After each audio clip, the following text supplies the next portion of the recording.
नमस्ते NMS UP के प्यारे बच्चों, आपका स्वागत है एनएमएस यूपी के आरंभ बैच में। हमने का चार्ट की विज्ञान शुरू किया है, जिसमें हमने कई 3-4 चैप्टर्स कर चुके हैं। आज के पिछले 2 वीडियो में हमने खनिज और धातुओं के वन लाइनर्स और फुल एक्सप्लेनेशन कर चुके हैं। अगर आप उन 2 वीडियो को नहीं देखा तो ज़रूर देख लें, प्लेलिस्ट बनी हुई है, आई बटन पर क्लिक कर देख सकते हैं। अगर आप पिछले 2 वीडियो को देख चुके हैं तो आज के 40 से ज़्यादा जो एमसीक्यूज रहने वाले हैं, आप कमेंट में ज़रूर बताइए कि कितने सही किए हैं। चलिए शुरू किया करते हैं। लेकिन आप जो पिछले 2 वीडियो नहीं देखे तो कोई बात नहीं, आज हम इस पर भी फुल एक्सप्लेनेशन करते हुए सलूशन को देखते हुए समाप्त करेंगे। चलिए शुरू करते हैं। बात करें अयस्क जो होते हैं, जो ओरे होते हैं, किसे कहते हैं? पृथ्वी में पाए जाने वाले सभी पदार्थ को ओरे कहते हैं, या वह खनिज जिसमें धातु आर्थिक रूप से निकाली जा सके उसे अयस्क कहते हैं, या धातु का मिश्रण जो होता है उसे अयस्क कहते हैं, या खनिज में मिली अशुद्धियाँ होती हैं उसे कहते हैं। हम तो बात करें अयस्क, वो होते हैं वह खनिज जिसमें क्या होती है, धातु आर्थिक रूप से निकाली जा सके, उन्हें कहते हैं अयस्क। जो धातु का मिश्रण होता है उसे कहते हैं क्या, एलॉय यानी कि मिश्र धातु। और खनिज में जो मिली अशुद्धियाँ होती हैं उन्हें कहते हैं गैंग यानी कि गुंग कह सकते हैं आप। पृथ्वी पाए जाने सभी पदार्थ क्या होते हैं, आप कह सकते हैं क्या, खनिज होते हैं। क्या होते हैं? पृथ्वी पाए जाने वाले सभी पदार्थ क्या होते हैं, खनिज होते हैं। पृथ्वी के अंदर पाए जाने वाले सभी पदार्थ क्या होते हैं, खनिज होते हैं। याद रखना, ऊपरी परत पर नहीं, जो भूपटल पर पाए जाते हैं उन्हें कहते हैं क्या, खनिज। तो बात करें गंगा क्या होती है, हमने बात की अयस्क में क्या होती है, मिली जो अशुद्धियाँ होती हैं उसे क्या कहते हैं, यानी कि जो खनिज में मिली अशुद्धियाँ होती हैं उन्हें कहते हैं गंगा, यानी अयस्क की मिली अशुद्धियाँ क्या कहते हैं, गंग। पृथ्वी के भूपटल में सबसे अधिक पाई जाने वाली धातु कौन सी है? ये मोस्ट इंपॉर्टेंट एनएमएस की दृष्टि से सबसे मोस्ट इंपॉर्टेंट क्वेश्चन रहने वाला है कि पृथ्वी की भूपट्टी में सबसे अधिक पाई जाने वाली धातु कौन सी है? तो इसका आंसर रहने वाला है क्या, लोहा, ऑप्शन सी। बात करें सबसे अधिक आघातवर्धनी धातु कौन सी है? तो सबसे अधिक आघातवर्धनी धातु लोहा है, तांबा है, सोना है, एल्युमिनियम है। अगर आपने लोहा आघातवर्धनी यानी कि जो आप कह सकते हैं कि आघातवर्धनी का मतलब ये होता है कि जो धातु का ऐसा गुण जिसे हम अगर पीटें तो क्या हो, उसका चादर बन जाए।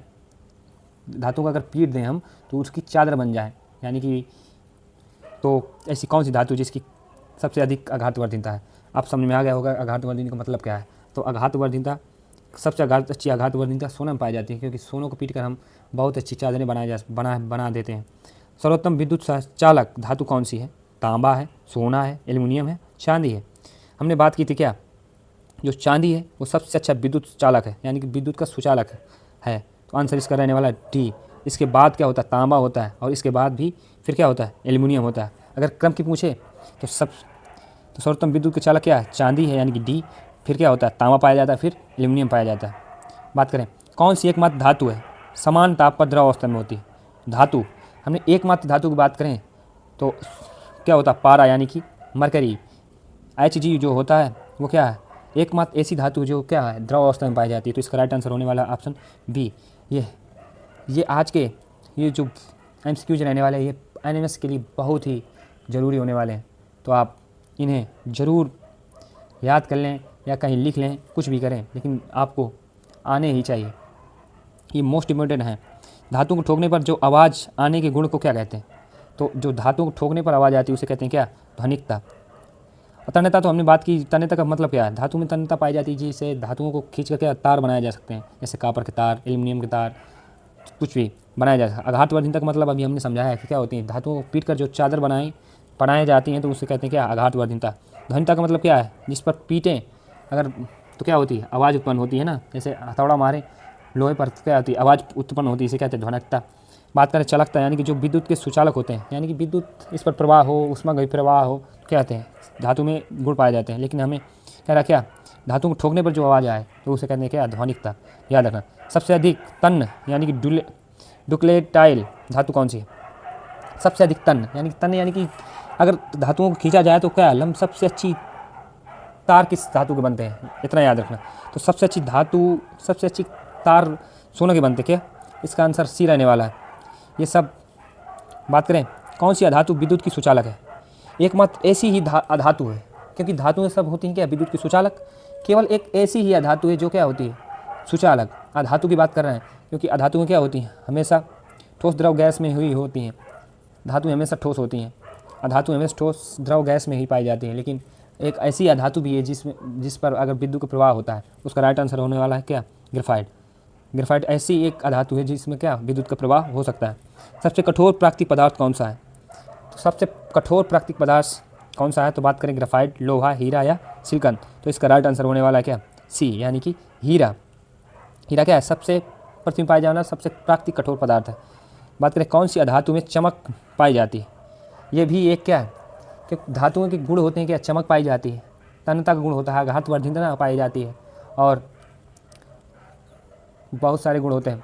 लेकिन अधातुओं में भी क्या होती, चमक नहीं पाई जाती। लेकिन कुछ ऐसी भी अधातु होती हैं जिन पर क्या पाई जाती है, चमक पाई जाती है। जैसे इस पर बात करें सल्फर, कार्बन और नाइट्रोजन और आयोडीन। आयोडीन तो इसका राइट आंसर होने वाला है क्या, इसका राइट आंसर होने वाला आयोडीन। आयोडीन और अगर आप पिछला वीडियो देखे होंगे तो आयोडीन के बाद हमने बात की थी ग्रेफाइट पर। ग्रेफाइट भी क्या होता है, एक चमकीला पदार्थ होता है। ग्रेफाइट क्या एक अधातु है जो क्या है एक विद्युत का सुचालक भी है, और इस पर क्या होती है, एक चमक भी पाई जाती है। अधातुएं समानता कैसी होती है, हमने बात की अधातुएं क्या होती हैं, धातुएं ये क्या होती है, हमेशा क्या होती है, अधातुएं भंगुर होती हैं। आप इसका आंसर ऑप्शन सी रहने वाला है। बात करें रासायनिक गुण की, जो धातुओं के रासायनिक गुण, यानी जब धातु और ऑक्सीजन से बनने वाला ऑक्साइड होता है कैसा होता है, हमने इस पर पहले वीडियो यानी कि जो एक्सप्लेनेशन था उस पर भी बात कर चुके हैं, वन लाइनर्स पर बात कर चुके हैं। आज भी इस पर बात करेंगे, ये बहुत ही इंपॉर्टेंट है। धातु ऑक्सीजन से बनने वाला ऑक्साइड होता है क्या, हमेशा क्षारीय। जो अधातुओं से बनता है वो क्या होता है, हमेशा अम्लीय होता है। धातुओं से जो बने वो क्षारीय, जो अधातुओं से बने वो अम्लीय। याद रखना 4Na + NO2 इस क्रिया का उत्पाद क्या है, होगा क्या है, तो इसका उत्पाद होगा क्या, जब ऑक्सीजन के साथ सोडियम क्रिया करता है तो Na2O2 बनाता है, यानी कि ऑप्शन बी होने वाला है। बात करें लोहा किस प्रकार जल से क्रिया करता है। लोहा हमने पिछले वीडियो में बात की थी, लोहा हमेशा क्या ठंडे जल से क्रिया नहीं करता, न गर्म जल से क्रिया करता है। यह सिर्फ किससे क्रिया करता है, भाप से करता है। तो इसका राइट आंसर क्या होने वाला है, ऑप्शन सी। बात करें जिंक + H2SO4 यानी कि जल, यानी कि वो अम्ल, जब कोई भी धातु अम्ल से क्रिया करती है तो क्या बनता है, इसका फ्री में कौन सी गैस निकलती है, तो हमने बात की थी जब धातु और अम्ल की साथ क्रिया होती है तो क्या बनते हैं, लवण बनते हैं और हाइड्रोजन गैस बाहर निकलती है। तो इसका राइट आंसर वाला क्या, ऑप्शन डी, यानी कि हाइड्रोजन गैस। सक्रियता क्रम से सबसे कम सक्रिय धातु कौन सी है, हमने बात की थी पोटेशियम की। तो पोटेशियम क्या है, एक सबसे सक्रिय धातु है, सबसे अधिक सक्रिय धातु है। और सबसे कम की बात करें तो सोना, और सोना के बाद क्या पाया जाता है, लेड, यानी कि Pb, यानी कि आपका सीसा।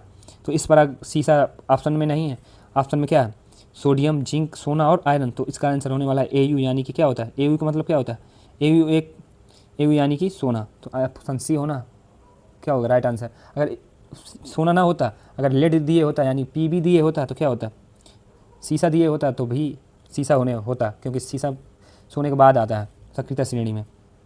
बात करें CuSO4 यानी कॉपर सल्फेट और आयरन के साथ क्रिया करने पर क्या होता है, जो FeSO4 है यानी कि फेरस सल्फेट बनेगा जब, और कॉपर बाहर निकल जाएगा। तो यह किस प्रकार की क्रिया है, तो हमने बात की थी क्या, जो कॉपर है वो आयरन से क्या है, कम क्रियाशील है। तो आयरन जो है कॉपर को क्या कर देता है, उसके स्थान से बाहर निकाल देता है, यानी कि विस्थापित कर देता है। तो इस पर क्या कौन सी स्थापन है, विस्थापन अपक्रिया। तो इसका राइट आंसर होने वाला ऑप्शन बी, विस्थापन।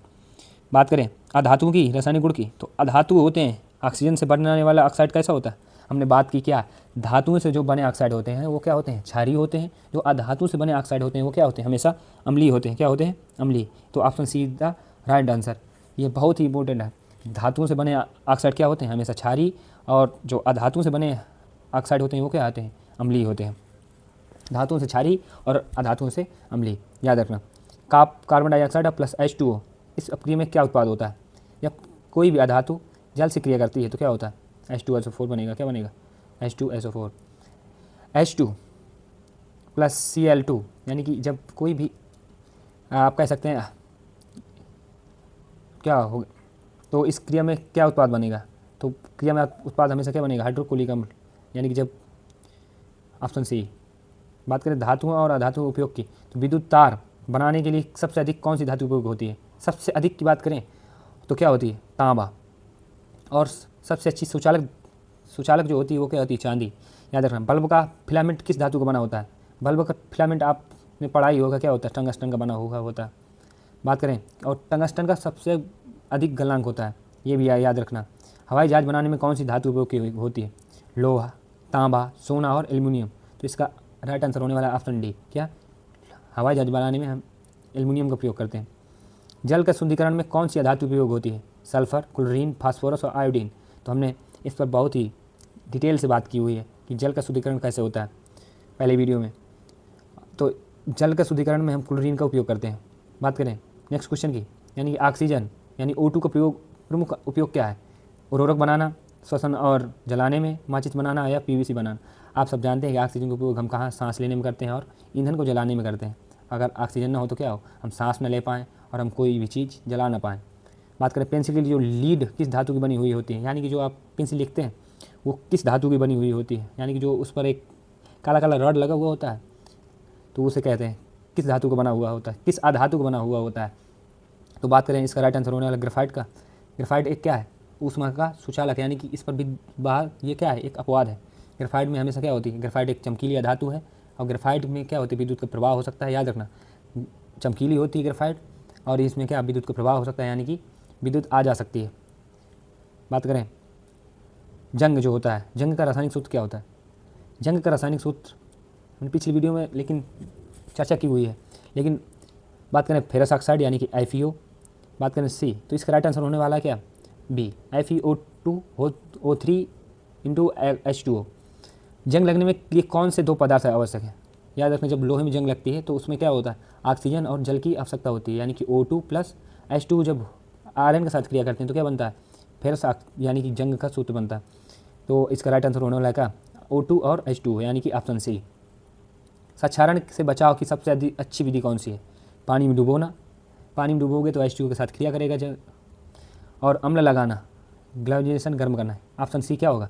गैल्वेनीकरण, यानी कि ग्लैविनेशन। कौन सी धातु संक्षारण प्रतिरोधी है? कौन सी धातु संक्षारण प्रतिरोधी है? हमने बात की थी क्या, जो लेड है और सोना है वो क्या है, धातुओं की प्रतिरोधी, यानी कि धातुएं अगर उस पर कभी संक्षारण नहीं होता, यानी कि सोना पर संक्षारण नहीं होता और लेड पर भी संक्षारण नहीं होता। तो इसका राइट आंसर होने वाला क्या? Option B. आपने अपने घर ऊपर देखा होगा अपने शीशे को, उस पर कभी जंग नहीं लगती, या कुछ हरा भूरा नीला कोई भी पदार्थ आपके शीशे पर नहीं लगा होता। लोहे पर जंग लगाने के लिए कौन सी परिस्थिति जरूरी नहीं? नमी तो आप नमी होगी तो H2O होगा। ऑक्सीजन, हाँ, तो परिस्थिति जरूरी नहीं कह रहा ना, तो क्या होता है, होना चाहिए उच्च तापमान। तो इसका राइट आंसर होने वाला कमेंट में ज़रूर बताएं। हमने बात की है लोहे में जंग लगने के लिए क्या आवश्यकता होती है, जल की और ऑक्सीजन की। तो बताइएगा कि कार्बन डाइऑक्साइड की आवश्यकता नहीं है या उच्च तापमान की।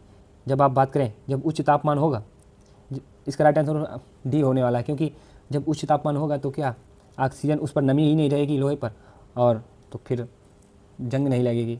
जब जंग नहीं लगेगी तो क्या होगा, जंग नहीं लगने की परिस्थिति नहीं बतानी हमें। बात करें ग्लैविनाइजेशन यानी कि ग्लैविनीकरण की, तो ग्लैविनाइजेशन में कौन सी धातु की परत चढ़ाई जाती है? तो इसका राइट आंसर होने वाला क्या है, जिंक, यानी कि ऑप्शन सी। ग्लैविनाइजेशन का उद्देश्य क्या होता है? लोहे को हल्का बनाना, लोहे को जंग से बचाना, लोहे को मजबूत बनाना या लोहे को चमकदार बनाना। तो इसका राइट आंसर होने का लोहे से जंग को बचाना। ग्लैविनेशन यानी ग्लैविनीकरण में लोहे को किससे डूबा जाता है? हमने बात की पिघले हुए तांबे नहीं, थोड़ा जिंक से, सॉरी, ऑप्शन बी क्या होगा राइट आंसर, यानी कि पिघले हुए जिंक से। जब आप लोहे को डुबो देते हैं तो क्या होती है, एक कोटिंग यानी कि परत चढ़ जाती है, इसे कहते हैं ग्लैविनीकरण। हमने इसकी अपक्रिया की प्रक्रिया क्या होती है इस पर डिटेल से बात की हुई है, आप आई बटन पर क्लिक करिए और पिछला वीडियो देख सकते हैं। बात करें मिश्र धातु है, जो मिश्र धातुएँ होती हैं यानी कि दो या दो से अधिक धातुएँ या अधातुएँ मिलकर जो भी बना है वो क्या होती हैं, वो मिश्र धातु होती हैं। जैसे पीतल जो होता है किन धातु से मिलकर बना होता है? तो पीतल की बात करें तो पीतल हमेशा किन धातु से मिलकर बना होता है? ये 3-4 क्वेश्चन आप कमेंट में ज़रूर बताइएगा कि पीतल किन धातु से मिलकर बना हुआ होता है। जिनका ऑप्शन सही होगा उस पर हम रिएक्ट करेंगे या दिल या लाइक करेंगे, कुछ भी। कांसा किन धातु से मिलकर बना होता है? याद रखना। स्टेनलेस स्टील कौन से तत्व के होते हैं और सोल्डर का उपयोग किस में होता है? तो इसका बता दें कि सोल्डर का उपयोग हम कहाँ करते हैं? इलेक्ट्रॉनिक्स की जुड़ाई में। ऑप्शन बी सही होने वाला है। हवाई जहाज़ बनाने में कौन सी मिश्र धातु उपयोग होती है? हवाई जहाज़ बनाने में कौन सी मिश्र धातु उपयोग होती है? तो हवाई जहाज़ का उपयोग हम किस में करते हैं? मैग्नीशियम, क्या मैग्नीशियम। आप पिछली वीडियो में हमने लास्ट में इस पर चर्चा की हुई है, तो आप अगर इस पर ऑप्शन आंसर ना पता चले तो आप पिछला वीडियो ज़रूर देखें और लास्ट में ज़रूर जाएं। उस पर लास्ट में हमने बहुत ही अच्छे से कवर किया हुआ है। इस पर बात करें शुद्ध सोना कितने कैरेट का होता है, तो शुद्ध सोना 24 कैरेट का पाया जाता है। मिश्र धातुओं का गलनांक सबसे उसके घटकों की तुलना में कैसा होता है, कम होता है। क्या होता है, गलनांक क्या होता है, कम होता है। तो मिलते हैं नेक्स्ट वीडियो में। तब तक जय हिंद। अगर आप हमारे टेलीग्राम और व्हाट्सएप चैनल से नहीं जुड़े हुए हैं तो जुड़ जाएं, क्योंकि आपको इन वीडियोज़ की पीपीटी यानी जो पीडीएफ्स हैं हमारे व्हाट्सएप चैनल पर उपलब्ध होंगी। और हम जल्द ही टेलीग्राम पर क्यूज या ऐप पर हम क्यूज या मॉक टेस्ट लेने वाले हैं, तो ज्वाइन करिए हमारा टेलीग्राम और व्हाट्सएप चैनल। मिलते हैं नेक्स्ट वीडियो में। नेक्स्ट वीडियो हमारा नेक्स्ट चैप्टर पर होगा, जो चैप्टर होगा सूक्ष्म जीव है। तो मिलते हैं नेक्स्ट वीडियो में। जय हिंद।